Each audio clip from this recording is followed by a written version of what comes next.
Hello anime gang, आज मैं explain करने वाला हूँ डीमन स्लेयर सीजन 4 के एपिसोड नंबर 4 यानी हशिरा ट्रेनिंग आर्क के लास्ट एपिसोड को, जिसमें मांगा के 134 से लेकर 136 चैप्टर्स तक कवर होंगे। अगर आपने इससे पहले के 3 एपिसोड नहीं देखे हैं तो आप उन्हें पहले देख लें। उन वीडियोस की लिंक मैंने डिस्क्रिप्शन में दे दी है। चैप्टर 134 की शुरुआत होती है जहाँ में स्टोन हशिरा ग्योमी की ट्रेनिंग के बारे में बताया जाता है। ग्योमी की ट्रेनिंग में 3 पड़ाव थे। पहला वाटरफॉल में ट्रेन करना, दूसरा बड़ी बड़ी लकड़ियों के गुच्छे को उठाना और तीसरा एक बड़े से बोल्डर को मूव करना। ट्रेनिंग में चौथा पार्ट भी था जो कि था आग पर बैठना, पर ग्योमी इन नए ट्रेनर्स पर इतना जोर नहीं डालना चाहता था तो वो उस पार्ट को हटा देता है। जेनेत्सु ग्योमी की ये बातें सुनकर बेहोश हो जाता है। ग्योमी तांजीरो से जेनेत्सु को पानी में फेंकने के लिए कहता है। पानी इतना ठंडा होता है कि जैसे ही जेनेत्सु उस पानी के अंदर जाता है उसे ऐसा लगने लगता है कि वो जमने वाला है। जेनेत्सु जल्दी पानी से बाहर आता है पर तब भी उसे ठंड लग रही थी। एक डीमन स्लेयर कॉप जिसका नाम मुराता होता है वो जेनेत्सु को चट्टानों से चिपकने के लिए कहता है क्योंकि वो गर्म थी। जेनेत्सु भी यही करता है और उसे थोड़ी गर्माहट महसूस होती है। अब ये मत सोचना मुराता एक नया कैरेक्टर है, ये वही डीमन स्लेयर कॉप है जो तांजीरो वगैरह को 12 किजुकी रुई के यहाँ मिला था। तांजीरो वाटरफॉल में जाकर खड़े होने की कोशिश करता है। तांजीरो देखता है सभी कॉप्स उस वाटरफॉल के नीचे से हट गए हैं पर इनोस्के वहीं खड़ा है। तांजीरो को याद आता है कि ग्योमी ने कहा था कि वाटरफॉल के नीचे नेनेन बुत्सु चैंट करते रहना जिससे ये पता चलेगा कि तुम होश में भी हो या नहीं। पर तांजीरो देखता है कि इनोस्के तो सुन्न खड़ा है। तांजीरो जल्दी से इनोस्के को वाटरफॉल से बाहर लाता है और उसे होश में ले आता है। फिर तांजीरो खुद उस वाटरफॉल के नीचे जाता है जहाँ वो कुछ देर तक उस वाटरफॉल के नीचे टिक पाता है। फिर तांजीरो भी आकर चट्टानों से चिपक जाता है ताकि उसे गर्माहट महसूस होए। मुराता तांजीरो और इनोस्के की तारीफ करता है क्योंकि वो पहले ही दिन इतनी देर तक वाटरफॉल के नीचे टिक पा रहे थे। मुराता को यहाँ 10 दिन हो गए थे और उसने अपनी वाटरफॉल ट्रेनिंग पास कर ली थी। अब वो अगली ट्रेनिंग पर जाता है जहाँ उसे लकड़ी के बड़े बड़े गुच्छे उठाने थे। थोड़ी देर बाद सब कॉप्स और तांजीरो वगैरह बैठकर मछलियां खाते हैं। इनोस्के ग्योमी की तारीफ करते हुए कहता है वो बूढ़ा आदमी काफी ताकतवर है, पूरे डीमन स्लेयर कॉर्प्स में उससे ज्यादा ताकतवर कोई नहीं है। तांजीरो कहता है शायद ग्योमी डीमन स्लेयर मार्क को जल्दी जागृत कर लेगा, जिस पर इनोस्के कहता है हाँ अगर ऐसा हुआ तो मैं सरप्राइज नहीं होऊंगा। इनोस्के इन बातों के बीच में 10 मछलियां खा जाता है। जेनेत्सु ग्योमी के बारे में बुरा भला बोलता है। वो कहता है ग्योमी खुद एक भी पत्थर को मूव नहीं कर सकता, वो सिर्फ हमारे मजे लेता है। पर तांजीरो कहता है ऐसा नहीं है, मैंने सुना है ग्योमी बड़े से बड़े पत्थर को भी मूव कर सकता है। जिस पर जेनेत्सु कहता है जिसने तुमसे ये कहा है वो तुम्हें उल्लू बना रहा था। तभी उन सबको आवाज आती है जहाँ वो देखते हैं कि ग्योमी एक बहुत बड़े पत्थर को मूव कर रहा है। ये देखकर तो जेनेत्सु का मुंह खुला का खुला रह जाता है। तांजीरो जेनेत्सु से पूछता है क्या वो भी ग्योमी की तरह बन सकता है, जिस पर जेनेत्सु उसे पीटने लगता है और कहता है वो एक भालू जितना बड़ा है, दिग्गजों और बोनों के जन्म में अंतर होता है। तभी इनोस्के उठकर अपनी अगली ट्रेनिंग के लिए जाने लगता है। जेनेत्सु तांजीरो और इनोस्के का पॉजिटिव माइंडसेट देखकर शॉक हो जाता है। इसके बाद तांजीरो और जेनेत्सु भी अपनी 2 ट्रेनिंग कंप्लीट कर लेते हैं पर बोल्डर को मूव करने की ट्रेनिंग में वो फेल हो रहे थे। हमें यहाँ ये भी पता चलता है कि कोई भी ग्योमी की ट्रेनिंग को कभी भी क्विट कर सकता है पर बाकी हशिरास ऐसा नहीं करने देते थे।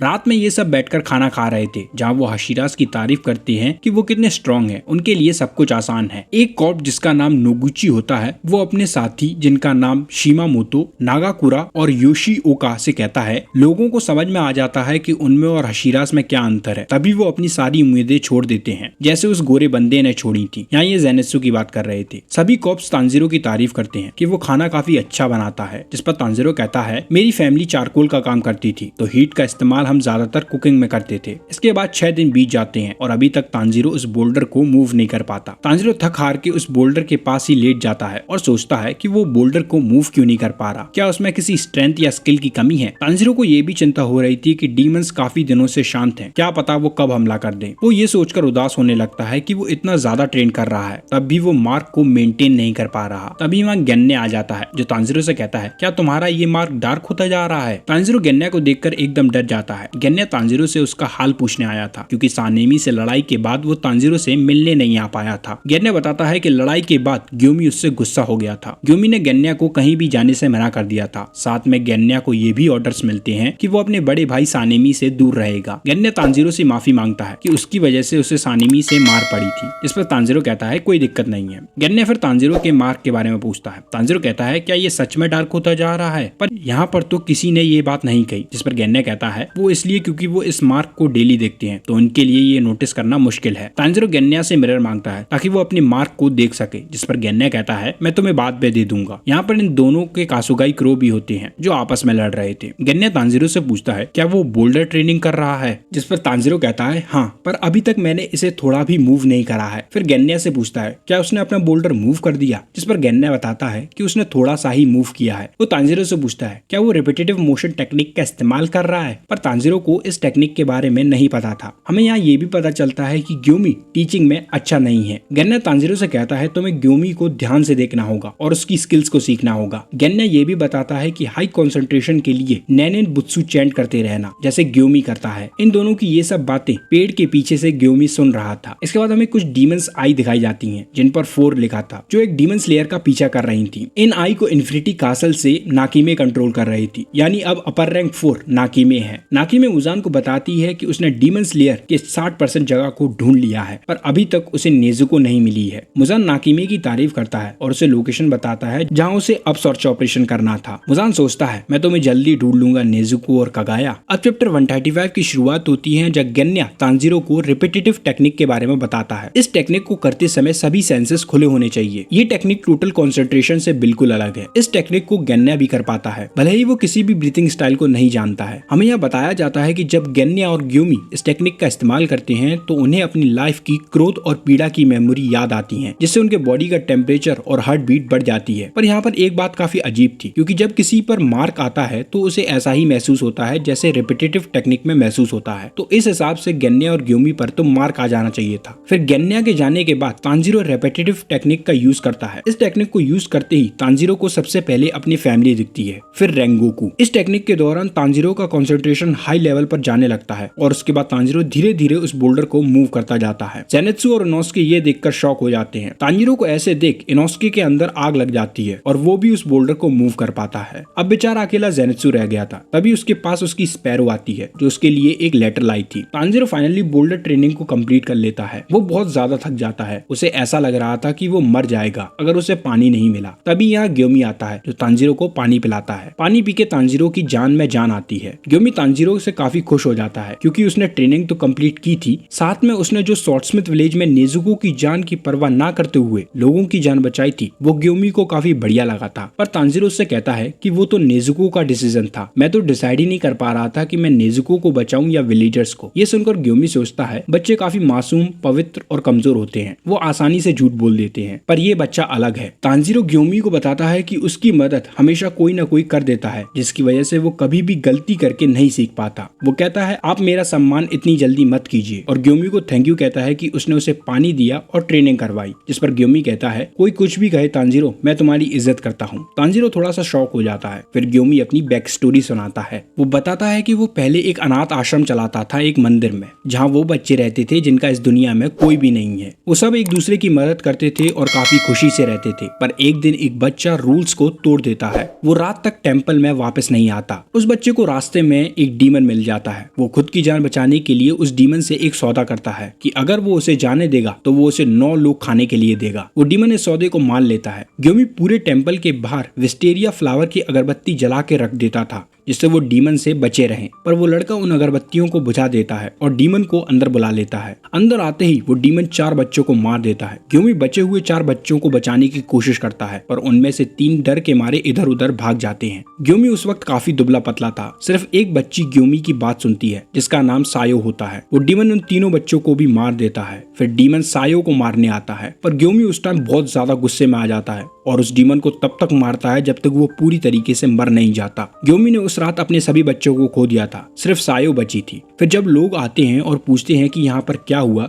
तो सायो कहती है कि ग्योमी एक मॉन्स्टर है, उसने सभी को मार डाला। फिर ग्योमी को पकड़कर बंदी बना लेते हैं और मौत की सजा देते हैं, पर मास्टर आकर ग्योमी को बचा लेते हैं। ग्योमी उस वक्त सायो को ये सोचकर माफ कर देता है कि वो सिर्फ 4 साल की है। उसके बाद ग्योमी पूरी तरीके से बदल गया और उसने लोगों पर भरोसा करना बंद कर दिया। वो तांजीरो पर भी भरोसा नहीं करता था, पर अब उसे तांजीरो पर पूरा भरोसा है। वो तांजीरो से कहता है मैं तुम्हारी मदद करूंगा ताकि तुम कभी भी गलत रास्ते पर ना जाओ। तांजीरो ये सुनकर इमोशनल हो जाता है और ग्योमी से कहता है वो अपना बेस्ट देगा। फिर ग्योमी ग्योमी तांजिरो को आशीर्वाद देता है। अब चैप्टर 136 की शुरुआत होती है जब गेन्या, तांजिरो और इनोसुके खाना खा रहे थे। जब गेन्या बताता है कि ग्योमी काफी अच्छा है, वो मुझे अपना सक्सेसर नहीं बनाएगा क्योंकि मेरे पास कोई टैलेंट नहीं है, पर उसने मुझे ट्रेन किया। वो बताता है कि जब ग्योमी को पता चला कि मैं डीमंस खाता हूँ तो उसने मुझे अपनी जांच कराने को कहा और तब मुझे शिनोबू से मिलवाया। शिनोबू का नाम सुनकर इनोसुके कहता है वो मुझे हमेशा लेक्चर देती रहती है। तांजिरो गेन्या से पूछता है क्या तुम मेरे साथ ग्यू के पास चलोगे, जिस पर गेन्या मना कर देता है क्योंकि उसने अपना बोल्डर मूव नहीं करा था। जब इनोसुके को पता चलता है कि गेन्या किसी भी ब्रीथिंग फॉर्म का यूज नहीं कर सकता, वो उसका मजाक उड़ाता है और इसी बात पर उन दोनों में लड़ाई हो जाती है। गेन्या इनोसुके को नीचे पटक देता है। तांजिरो गेन्या से कहता है अगर तुम मेरे साथ चलोगे तो मैं तुम्हें कुछ बताना चाहता हूँ। फिर तांजिरो गेन्या को वो बात बता देता है जो कि हमें इस चैप्टर में नहीं बताई गई। इसके बाद तांजिरो जेनेत्सु के लिए खाना लेकर जाता है। जेनेत्सु यहाँ बिल्कुल शांत बैठा था। तांजिरो पूछता है क्या उसने अपना बोल्डर मूव कर लिया, जिस पर जेनेत्सु मना कर देता है। तांजिरो को जेनेत्सु की चिंता होने लगती है क्योंकि वो कभी भी ऐसे बात नहीं करता था। वो जेनेत्सु से पूछता है क्या तुम ठीक हो, जिस पर जेनेत्सु कहता है हाँ मैं ठीक हूँ, मुझे समझ में आ गया है कि मुझे क्या करना है, और तांजिरो को थैंक यू कहता है। इसके बाद तांजिरो गियू के पास जाने लगता है। रास्ते में वो जेनेत्सु और नेजुको के बारे में सोचकर परेशान होने लगता है। फिर तांजिरो गियू की बिल्डिंग या डोजो के यहाँ आ जाता है। वो देखता है कि सानेमी और गियू आपस में लड़ रहे हैं। सानेमी गियू पर विंड ब्रीथिंग का first form dust व्रिल wind cutter का यूज करता है, पर गियू इस अटैक को आसानी से डॉज कर देता है। तांजिरो इन दोनों की स्पीड को देखकर चौंक जाता है, पर वो इनके अटैक्स को नोटिस कर पा रहा था। फिर गियू सानेमी पर वाटर ब्रीथिंग का fourth form striking tide use करता है, पर सानेमी भी इसे आसानी से डॉज कर देता है। फिर सानेमी विंड ब्रीथिंग का fifth form cold mountain winds और गियू वाटर ब्रीथिंग का seventh form drop rifle thrust use करता है। दोनों के अटैक से उनकी स्वॉर्ड्स टूट जाती हैं। सानेमी कहता है चलो अब हम हाथों से लड़ते हैं। तांजिरो जल्दी से उन दोनों के बीच में आकर उन्हें रोकता है। सानेमी उसे देखकर कहता है तुम्हें तो मुझसे दूर रहने के लिए कहा था ना, यहाँ पर क्या कर रहे हो। तांजिरो कहता है तुम दोनों ओहागी के लिए लड़ रहे हो, वैसे मैं बता दूं ये एक जापानीज डिश है। तांजिरो कहता है तुम लड़ो मत, मैं तुम दोनों के लिए वो डिश बना देता हूँ। सानेमी कहता है क्या ये कोई मजाक चल रहा है। तांजिरो बताता है कि जब वो सानेमी की यहाँ ट्रेनिंग कर रहा था तब उसे वहाँ ओहागी की स्मेल आती थी, जिससे तांजिरो को पता चल जाता है कि सानेमी को ओहागी पसंद है। गियू पूछता है क्या ये सच है सानेमी, जिस पर सानेमी कहता है हाँ ओहागी काफी टेस्टी होती है, मुझे अपनी दादी की ओहागी काफी पसंद थी। फिर तांजिरो को एक जोरदार पंच लगाता है। इसके बाद तांजिरो की आंख खुलती है जहाँ गियू उसके पास बैठा था, पर सानेमी वहाँ पर नहीं होता। तांजिरो गियू से पूछता है कि वो सानेमी से क्यों लड़ रहा था, जिस पर गियू बताता है कि वो इनकी ट्रेनिंग का पार्ट है। गियू बताता है कि वो खुद को अच्छे से व्यक्त नहीं कर पाता, इसलिए सानेमी को उस पर गुस्सा आता है। गियू को एक आइडिया आता है कि जब वो सानेमी से मिलेगा तब वो उसे एक ओहागी गिफ्ट करेगा। तांजिरो को ये आइडिया काफी अच्छा लगता है। यहाँ सानेमी को तांजिरो पर काफी गुस्सा आ रहा था। तभी झाड़ियों में से उसे किसी की आवाज आती है। वो झट से उसे पकड़ लेता है और देखता है कि ये किसी डीमन की आंख है। ये आंख नाकीमे की होती है जो वो इन्फिनिटी कासल से कंट्रोल कर रही थी। यहाँ मेंशन में मास्टर और उनकी पत्नी के यहाँ डीमन किंग मुजान किबुत्सुजी आता है। मास्टर को महसूस हो जाता है कि मुजान आ गया है। मुजान कगाया को देखकर कहता है तुम्हारी हालत बहुत खराब है, और इसी के साथ ये एपिसोड और हशीरा ट्रेनिंग आर्क कंप्लीट हो जाता है। ये वीडियो मैं कल ही अपलोड कर देता, पर मैंने चैप्टर 135 मिस कर दिया था। अगले एपिसोड से इन्फिनिटी कासल आर्क कवर होगा, तो चैनल को सब्सक्राइब करना मत भूलना। मैं मिलता हूँ आपसे नेक्स्ट एपिसोड में।